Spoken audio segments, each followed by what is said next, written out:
Bonjour! Dans cette vidéo, je vais te parler des générateurs de tension et plus particulièrement du modèle de la source réelle de tension.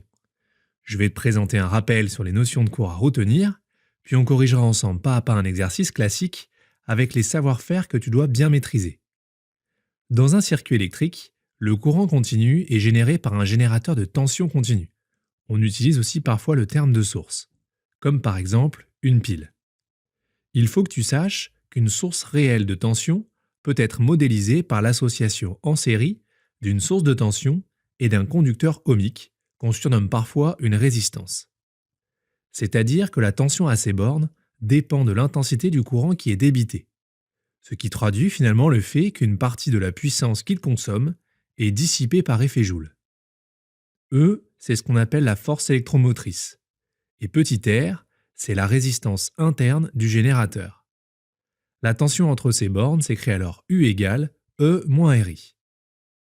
Prenons maintenant cette application simple que tu dois bien maîtriser, dans laquelle on te donne une caractéristique tension-courant d'un générateur. C'est ce graphique avec la mesure de la tension en fonction de différentes valeurs de l'intensité.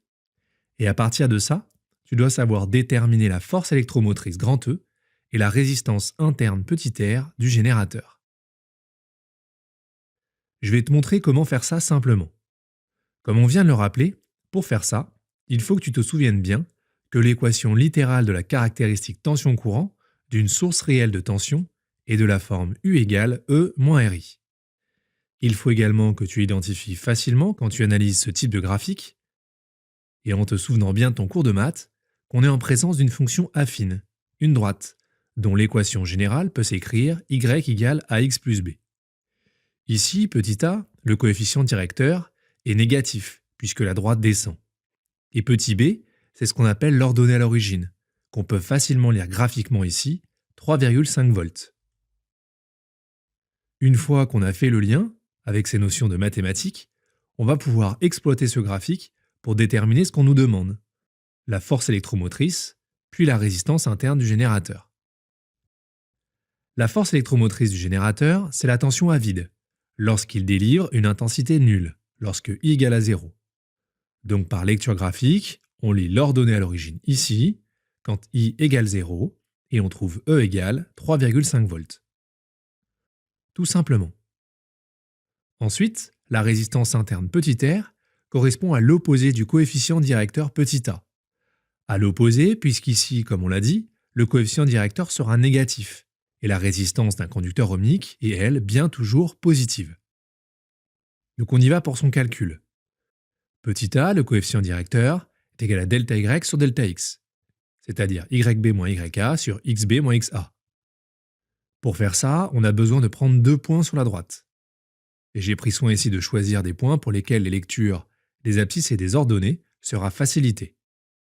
Autrement dit, l'ordonnée du point B, 2,5 volts, moins l'ordonnée du point A, 3 volts.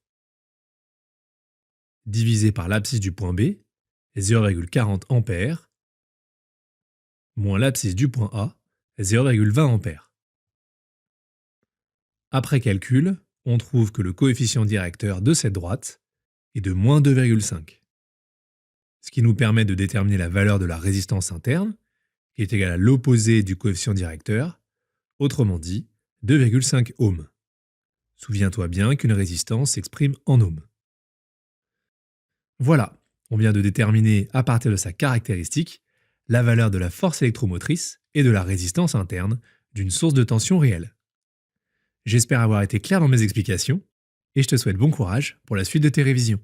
À bientôt!